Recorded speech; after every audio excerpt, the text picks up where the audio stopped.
네, 안녕하세요. 네, 안녕하세요. KBS 김 기자입니다. 네, 반갑습니다. 지금 무슨 옷 입으시는 건가요? 일단 방진복을 입어야. 무슨 복이요? 방진복? 방진복? 예, 우리가 이제 방역도 하고 소독도 하고 또 안에 냄새가 많이 나기 때문에. 네.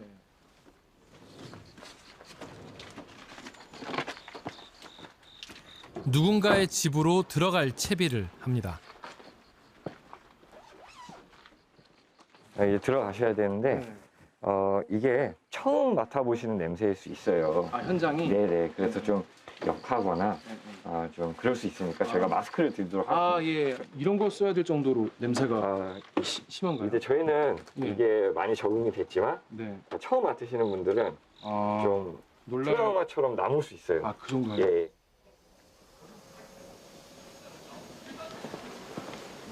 마스크를 단단히 쓰고 도착한 현장.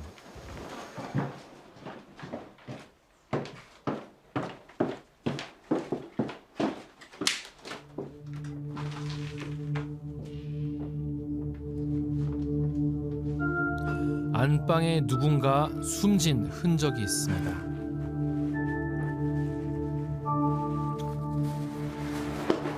아우, 여기서 돌아왔었구나. 음식물이 방치된 부엌. 날파리가 들끓습니다. 마스크를 뚫고 들어오는 악취. 무슨 일이 있었던 걸까? 방은 7월. 이 방은 7월 대리비가 지금 이날백이 실천이 되고 6월부터 문 여셨던 것 같아요. 냉장고에는 누군가 현관문에 붙여놨던 쪽지가 붙어 있습니다. 동사무소입니다. 연락이 되지 않는데 쪽지 보시면 연락주세요. 병원은 다녀오셨나요? 쪽지에 적힌 번호로 전화를 걸어봤습니다. 병원에서 호흡곤란으로 실려온 환자가 자기 집 주소를 모른다고 하길래 가서 집에 데려다 드렸어요. 다음에 다시 찾아갔는데 인기척이 없어서 그 안내문만 부착하고 돌아왔죠. 석 달 전 홀로 숨을 거둔 채 이 집에서 발견된 남성. 55살이었습니다.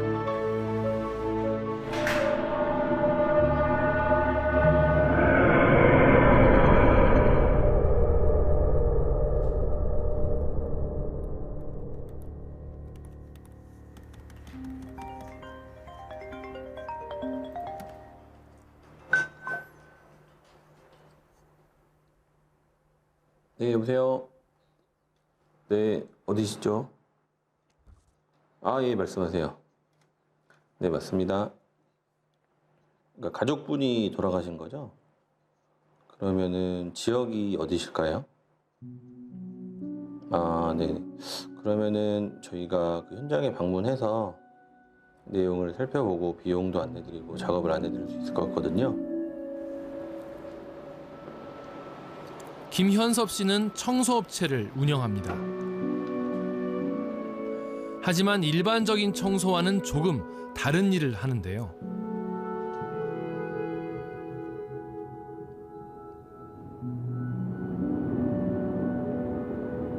어디론가 향하는 김현섭 씨.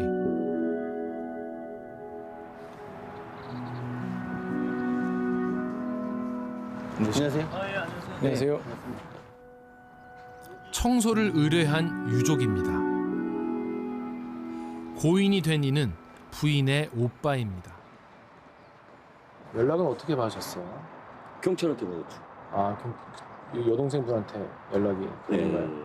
경찰이 이제 자녀한테 추적을 해서 전화하니까 자녀들이 우리 이제 시신포 해야겠다. 장례 안 하겠다. 그래서 이제 저희 쪽에 전화가 온 거예요, 경찰. 고인은 이혼한 뒤 혼자 살아왔습니다. 자녀가 있지만 시신 인도를 거부해 자신에게 연락이 왔다는 겁니다. 7년 전에 이혼을 했고, 그래서 애들이 장례 기간에 오지도 않고 여동생 둘이 장례를 치러줬어요.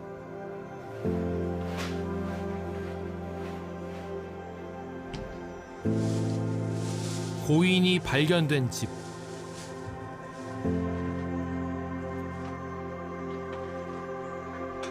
부엌 한켠에는 술이 페트병째로 쌓여 있습니다. 술을 버리는 데만 한참이 걸렸습니다.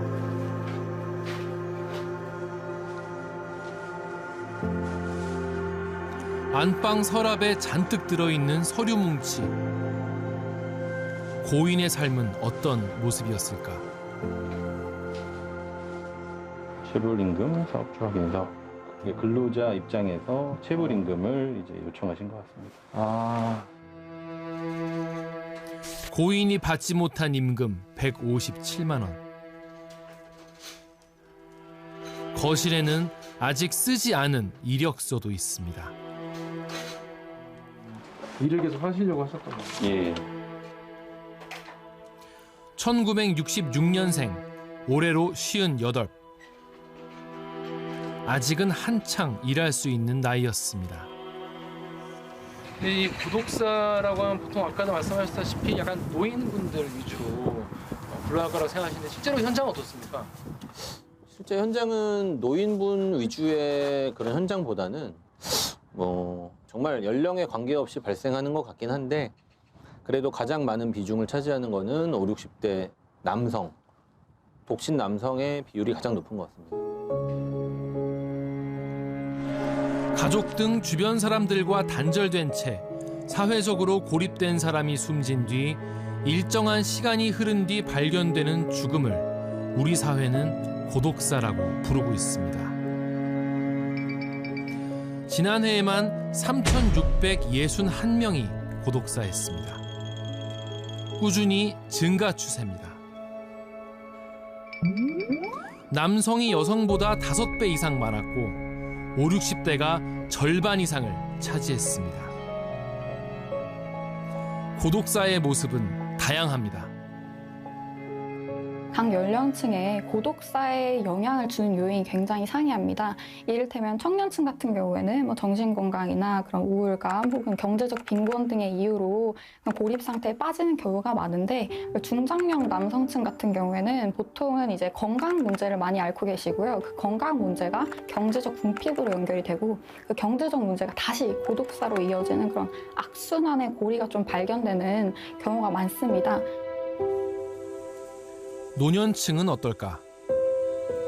노인층 같은 경우에는 이미 실직을 하거나 이미 퇴직을 한 상태에서 살아가시다가 부부 중에 한 분이 사망하시게 되거나 아니면 사별하시게 되는 그런 경우에 혼자 남겨져서 이제 좀 경제적으로 궁핍하면 이게 고독사로 이어지는 경우가 많아지는 것 같습니다.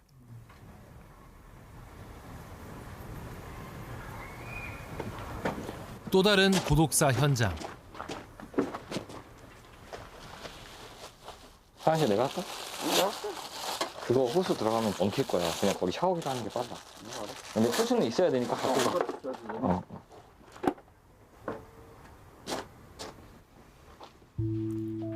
이번엔 빌라 2층입니다.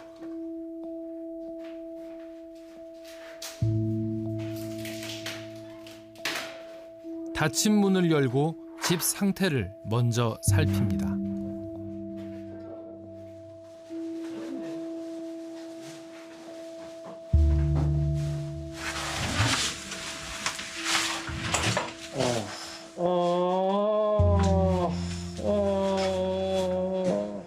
왜요? 화장실 쪽에서 돌아가신 거.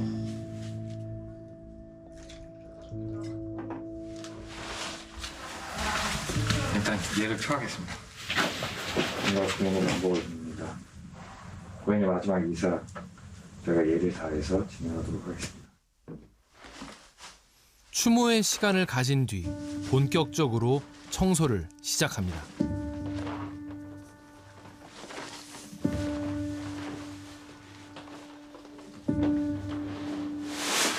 일단 여기 있는 거 좀 빼요.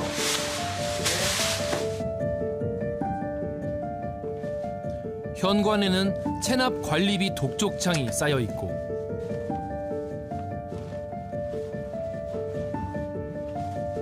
방에서는 판결문 하나가 발견됐습니다. 이분이 좀 많이 하시거든요. 대부업체가 필요에 대하여 채권을 갖고 있는데, 아이고. 대부업체의 빚을 갚지 못해 재산 압류 등 강제 집행 절차가 개시될 것이라는 내용입니다. 돈이 문제, 돈이 문제가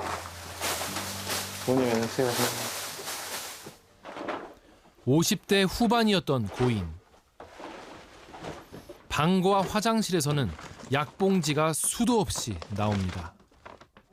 그러니까 이 집은 유족들이 상속을 포기한 집인 것 같아요. 왜냐면 아직 아드님도 어리신 것 같고 와이프도 살아 계신데 이게 무연고 처리가 된 집이거든요. 무연고 처리. 유족 대신 집의 소유주인 LH에서 특수 청소를 의뢰했습니다. 언젠가부터 홀로 남겨진 사람들. 사업 실패나 실직 등으로 경제적 어려움을 겪고 가족들과 단절되는 경우가 많습니다. 혼자 살면서 좌절과 외로움을 겪고 결국 건강까지 악화돼 홀로 숨지는 사례가 가장 많다고 합니다. 혼자 사는 사람이 늘면서 고독사하는 경우도 더 많아지고 있습니다. 우리나라에는 2010년대부터 계속 고독사 사례는 증가하기 시작했는데요. 그때 당시에 이제 법 제정 이전이라서 각 지자체가 좀 개별적으로 조례나 정책을 제정하고 시행해왔습니다.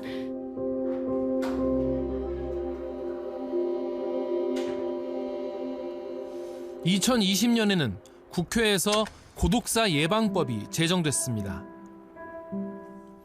고독사 위험이 있는 경우 국가 및 지자체가 나서서 이를 막아야 한다는 의무를 법에 규정한 겁니다. 이 법이 시행된 지 3년.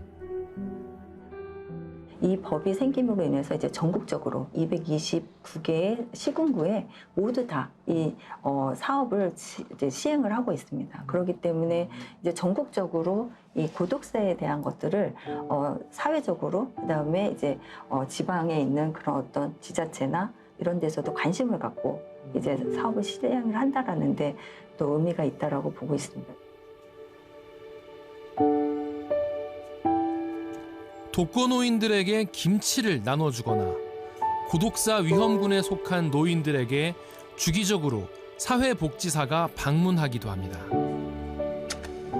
하지만 대부분의 사업이 노인 고독사 방지에 초점이 맞춰졌습니다.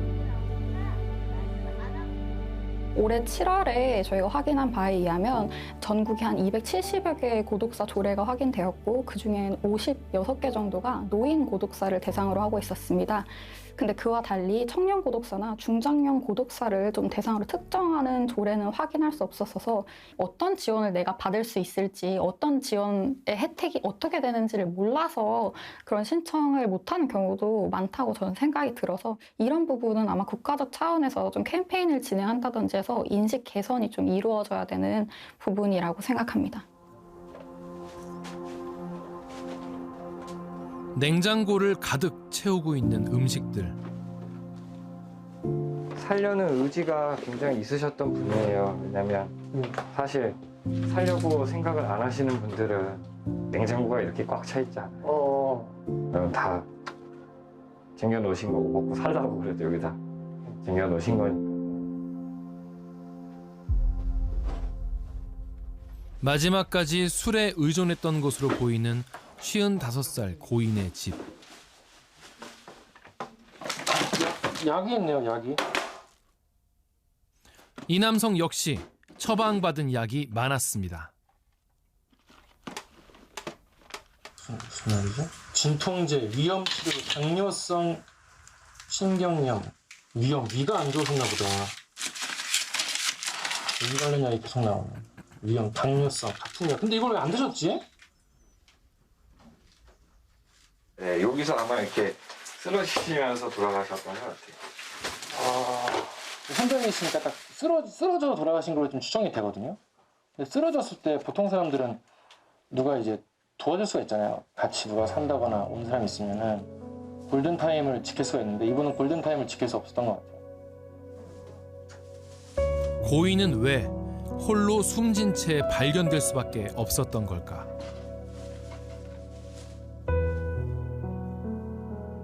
매달 찾아뵙는 대상은 아니셨어요. 매달 찾아뵙는 대상은 별도의 기준이 있기 때문에 관리 대상에서 제외돼 있었던 겁니다. 나이나 경제 수준 모두 노인들이 기준이라 어느 쪽에도 속하지 않았던 것으로 추정됩니다. 이들을 사회적 고립에서 벗어나게 할 수 있는 방법은 없는 걸까?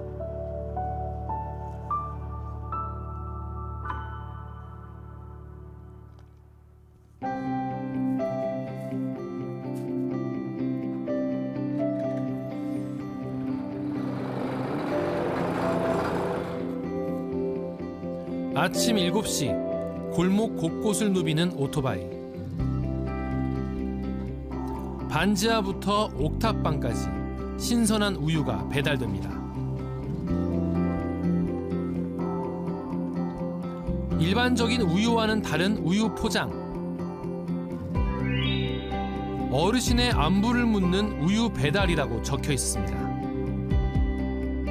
전날 넣어놓은 우유가 다음날 내가 우유를 배달하러 갔을 때 안 꺼내져 있을 경우 그럼 이분은 우유를 당연히 드시려고 꺼내셔야 되는데 안 꺼냈기 때문에 이분이 혹시 장기 출타를 했거나 아니면 극단적으로 몸이 안 좋거나 뭐 혹은 어떤 상황이 발생했을 때 저희들이 체크하는 기능이 있는 거죠.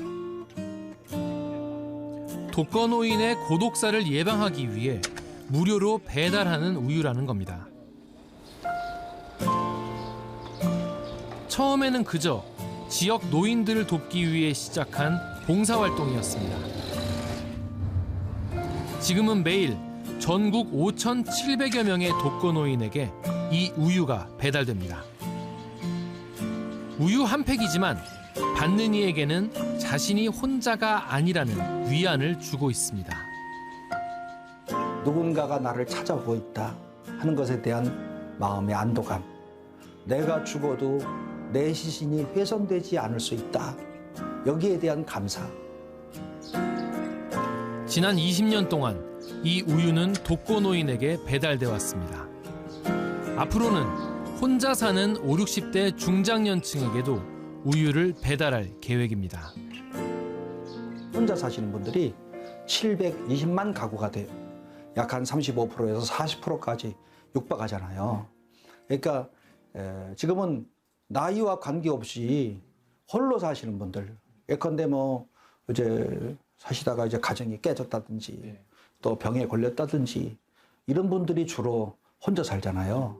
그러니까 혼자 사는 그분들이 우리가 우유를 배달하는데 우리에게 이렇게 요청 들어오시는 모든 분들을 향해서 언제든지 할 수 있을 만한 열려있는 마음이 우리한테 있어요.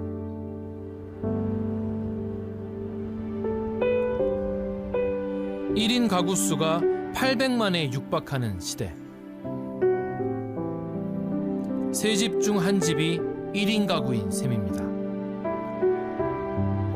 사는 모습이 바뀐 만큼 우리 사회가 죽음을 맞이하는 준비도 이제 새롭게 고민해야 합니다.